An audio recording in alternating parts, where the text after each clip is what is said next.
This delicious oven roasted chicken definitely needs a seat at your table this upcoming holiday season. So we rough chop 2 green bell pepper and 2 large yellow onion. We also going to use about 10 garlic cloves, and I release mine by just shaking them back and forth together or pulling them back and forth. And I do the same with each individual garlic clove, and I think they release super easy. It's, to me, it's much easier than shaking them up in a jar. I've been doing this and it comes out perfectly every time. So we're just going to smash those down. We're going to like saute, not really roast our veggies in some olive oil. We're going to add some pepper and give this a good mix. I'm going to add some lemon wedges, and I almost forgot to add my celery.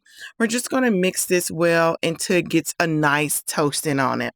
And so to a blender, we're going to puree these in about 1/8 cup of chicken broth.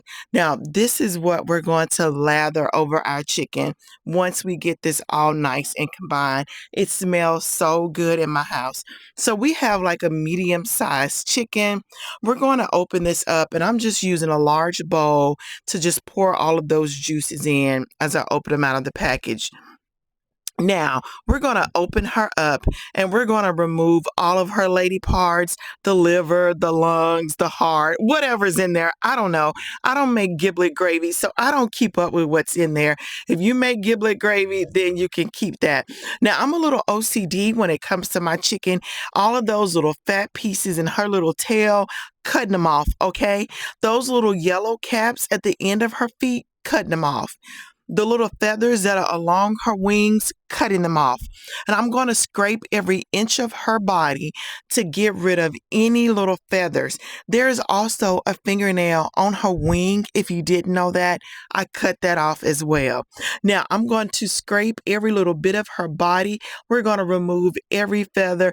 Now listen, if you don't clean your chicken like this, don't worry. We're still going to dunk her in some water, okay?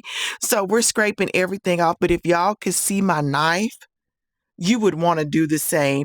It is taking off so much nastiness. So we're going to just fold up this top layer of foil. Yes, I have my countertop layered in foil because I would normally do this in the sink, but I just wanted y'all to see. Yes, I have on a fresh pair of gloves, and I used all of my lemon. So my hands are going to act as my lemon. And when I show y'all this water, if you don't wash your chicken, you're going to want to wash your chicken. So we dunked her and rubbed her so many times in water until the water came out clean. Okay. And so we have a half a stick of softened butter. We're going to put our pureed onion and bell pepper mixture in there.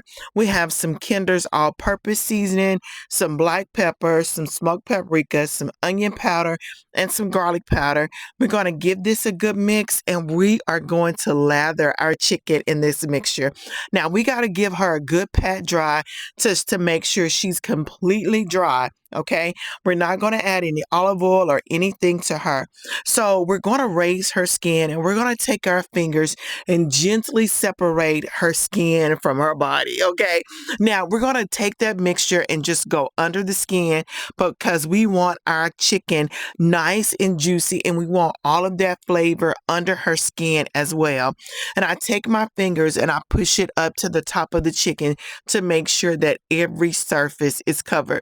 We're going to flip her on her back, and we're going to make sure we're going to rub this chicken on her, this sauce on her, I'm sorry, and pat that in really well. Now we're going to flip her back over, and we're going to add some of our veggies down because we need a few left to go in the roasting pan. You'll see. And so I have on another fresh pair of gloves. Yes, I use a ton of gloves. So we're going to stuff her little cavity. Now we're going to cross her legs over and just tie them together a little bit. We have some baker's twine that we're going to use. I've never tied my chicken together. I usually spatchcock it and cook it that way. And so this will be the first time that I have a full roasted chicken that's stuffed, okay? So we're just wrapping her legs together. Any way you want to do it, there's no shape or form. I did have one thigh that was sticking up a little bit higher. So I'm patting that sauce on her just to make sure it sticks and that everything is coated. So my daughter is taking the rest of my little roasted veggies and putting them in the bottom of the roasting pan. I took some toothpicks and I'm just going to pin her wings to the side of her body.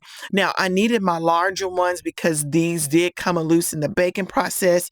So we're going to stick those in there and we're going to try and cover. See, there's another round of that foil. So any places that I did not get that yummy sauce on, we're going to do that now and make sure we get her nice and covered. Now we have the oven set on 375. Oops, we are sprinkling on some pepper and garlic and put a little bit of chicken broth in the bottom. The oven was set on 375. We're going to cook her until her internal temperature reaches 165 degrees. We're basting her every 30 minutes.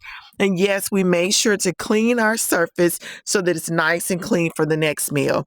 That temperature was not high enough. I'm just going to keep basting her.